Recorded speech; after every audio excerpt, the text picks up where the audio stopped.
Salut tout le monde, très urgent. Aujourd'hui, vendredi 24 octobre 2025. Le syndicat des chauffeurs vient de retirer leur plainte contre Honorable Aboka-Siriki Fomba du CNT. Voilà, Honorable Aboka-Siriki Fomba du CNT. Il avait menti contre les chauffeurs de carburant de citerne. Il avait dit que certains chauffeurs sont des complices des terreaux. Ils vendaient les carburants aux terreaux. Voilà un communicateur de Assimi Goïta qui a menti en pleine journée. Quand il y a eu plainte, il est allé se mettre à genoux pour demander pardon. Le voilà ici, le plus grand menteur du monde. Puis il est député à l'Assemblée nationale. La question qu'on se pose, il y a des chauffeurs qui disent qu'ils ne sont pas au courant. Il y a des chauffeurs qui disent qu'ils ne sont pas au courant du retrait des plaintes. Il y a deux ou trois questions qu'on se pose. Est-ce que les syndicats des chauffeurs ont consulté les chauffeurs des citernes de carburant avant de retirer la plainte? Point d'interrogation. Deuxième question qu'on se pose. Y a-t-il eu des compromis entre les syndicats des chauffeurs et la SE, la sécurité d'État, le service de renseignement? Si jamais. J'ai appris, j'ai vu ça sur les réseaux sociaux, je ne sais pas si c'est vrai. Il y a des pages qui ont écrit qu'on a donné 15 millions aux syndicats des transporteurs. Si cela est vrai, ça veut dire que vous êtes fini. Vous êtes cuit. Si vous avez fait ça là, ça veut dire que vous êtes fini. Personne ne va plus vous croire. C'est vous qui êtes en train de mourir chaque jour là. Vous êtes en train de... Vos chauffeurs là. Parce qu'il y a beaucoup de gens ne savent pas. Il y a la différence entre les syndicats des chauffeurs et les chauffeurs. Le syndicat est là pour défendre la cause des chauffeurs. Donc il y a certains chauffeurs dedans. Mais il y a aussi les chauffeurs. Voilà ce qui se passe.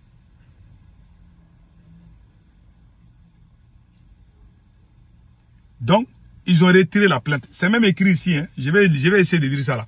Volte-face inattendu. Le syndicat des transporteurs retire sa plainte contre Aboka-Siriki Fomba.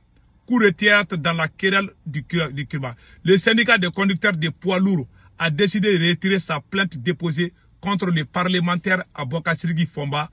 Pour rappel, ce dernier avait déclenché une controverse majeure en accusant publiquement les chauffeurs des citernes de collaboration avec les groupes terreaux. Malgré une tentative de clarification, M. Fomba, qui a affirmé que ses propos avaient été mal interprétés, les syndicats n'avaient tenu aucune excuse formelle. Ce retrait inattendu de l'action en justice, sans reconnaissance de tort, marque une volonté évidente d'apaiser les tensions. Voilà, c'est ce qui est écrit ici là. Donc, cette décision soulève de nombreuses questions sur les coulisses de cet abaissement, surtout dans un contexte où la pénurie de carburant reste critique. Pensez-vous que ce retrait est un signe de faiblesse ou une preuve de maturité politique pour préserver l'économie? Est-ce les accusations de détournement? Bon, il y a beaucoup de choses dedans. Maintenant, il y a un chauffeur de citerne qui était en colère, qui a parlé, que je vais vous montrer tout de suite. Mais moi, ma question est très simple. Ce monsieur est parti en prison parce qu'il défendait... Voilà. Ce monsieur est parti en prison parce qu'il défendait les chauffeurs.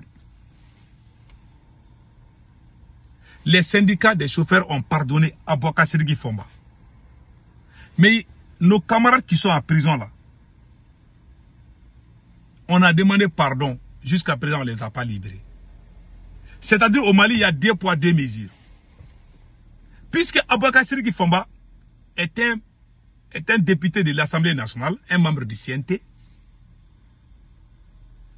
proche de Assimi Goïta, quand les proches d'Assimi Goïta violent les lois, on présente des excuses et puis ça passe. Mais quand tu n'es pas d'accord avec la politique d'Assimi Goïta, tu fais des erreurs, tu violes les lois, nul n'est au-dessus de la loi, ils vont taper leur poitrine. Non. La loi, c'est la loi, nul n'est au-dessus de la loi. Vous pensez qu'on peut se développer en faisant l'injustice? À chaque fois que les virements proches de Assimi Goïta font des conneries, la justice ferme les yeux là-dessus. La justice s'est auto-saisie pour mettre ce monsieur-là en prison parce qu'il défendait les syndicats, parce qu'il défendait les chauffeurs. Ce monsieur est parti en prison.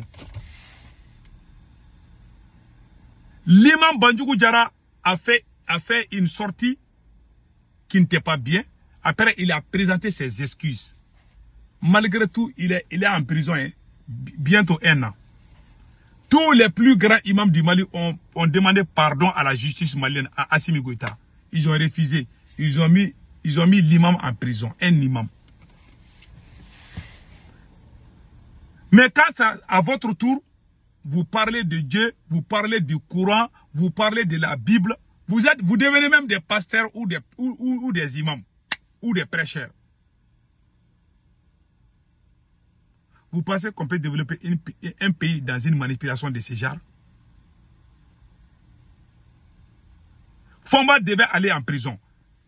Ce que Fomba a dit, si c'était quelqu'un d'autre qui avait dit, on n'allait même pas déposer les plaintes.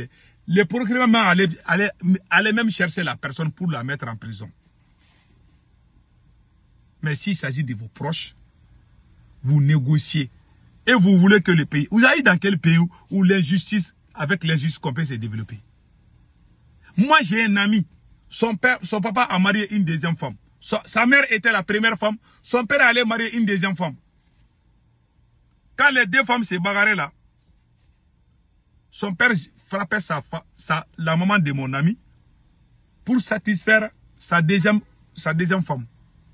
Mon ami est fâché, hein? Il dit qu'il doit aller dire la vérité à son père. J'ai dit, il y a malédiction, il ne faut pas faire ça. Il a pris ses bagages, il a quitté le Mali. Il dit qu'il ne veut plus rester. L'injustice te pousse même à quitter la famille, ta propre famille. Les gens qui traitent des gens d'apatries ou quoi, vous ne connaissez pas. Même dans ta propre famille, si ton père est tellement injuste là, toi-même tu vas détester la famille. Tu vas quitter dans la famille, tu vas aller te grouer à aller ailleurs. Mon ami là est parti. Il a refusé de venir vivre avec son papa. Il dit qu'il ne veut plus voir son père. Même les chiens là n'aiment pas l'injustice. C'est ce qui se passe au Mali. C'est ce qui a divisé le peuple malien. Quand tu es supporter de Assimi Goïta et que tu violes les lois, on amène les excuses. Il y a même les progrès. Je vous dis, le progrès Koulibaly lui-même le progrès, il allait demander pardon à quelqu'un qui a porté plainte. Il dit non, il faut lui pardonner. Parce que la personne qu'on doit emprisonner est un grand supporter de Assimi Goïta. Le progrès même c'est juin et puis il dit non, il faut vous pardonner. Mais s'il s'agit de quelqu'un là, qui n'est pas trop d'accord avec Assimi Goïta là, le progrès te voit, il te mélote et puis il te jette en prison. Et vous voulez qu'on avance. Ce qui se passe au Mali là, c'est karma qui est en train de frapper le Mali. Et puis, les chauffeurs sont révoltés. Hein. Les chauffeurs même, ils sont même pas au courant que les syndicats ont retiré la plainte. Il y a des chauffeurs qui sont sortis. J'ai une vidéo des chauffeurs. Il est sorti, ils disent que non, que les chauffeurs ne sont pas au courant. Regardons. Non, c'est pas ça.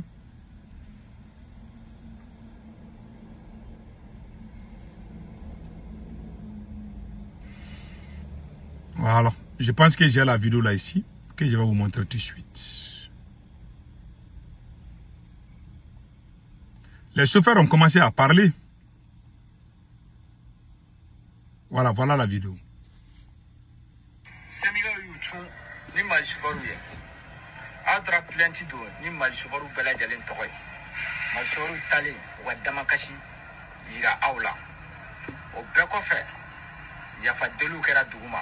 Ka aw syndicat wele dɔrɔn ka taa yafa deli aw fɛ o kɔfɛ an ma mali chauffeur wele k'u ɲininka aw hakilina la aw ye yafa in minɛ aw yɛrɛ sege aw tɛ ka mali chauffeur jate de syndicat de yafara mali chauffeur ma yafa bi mali chauffeur ma yafa sini fama se kɔni t'anw ye ye nkalon min da anw na n'anw ma lajɛya la se de t'anw ye ko mɛ ko mali chauffeur yafara syndicat yafara n'u da ye Malchouvarou Togola, sinon Malchouvarou ma yafa bi, Malchouvarou ma yafa chini. Al chini, an waniga plenty, an ma yafa, an mogo bala, an a lajia ni koina. Ah, Tout le monde a vu maintenant. Il dit que c'est un chauffeur qui parle comme ça. Il dit que les syndicats là, ils ont fait ça à leur nom. Ouais, comment Assimi Goïta a détruit la société malienne. Maintenant, aujourd'hui, il y a problème entre les chauffeurs et les syndicats. Parce que quand tu soutiens Assimi Goïta, il ne veut pas que tu partes en prison. Ce sont les autres qui partent. Et puis, vous pensez que le Mali va avancer comme ça. Depuis qu'ils ont commencé ces conneries, genre de conneries là, voilà, il y a les attaques partout. Les terroristes sont en train de gagner le terrain partout. C'est à cause de l'injustice et la trahison de Assimi Goïta. Tant que ce monsieur est là, le Mali ne changera jamais. C'est la plus grande honte du siècle.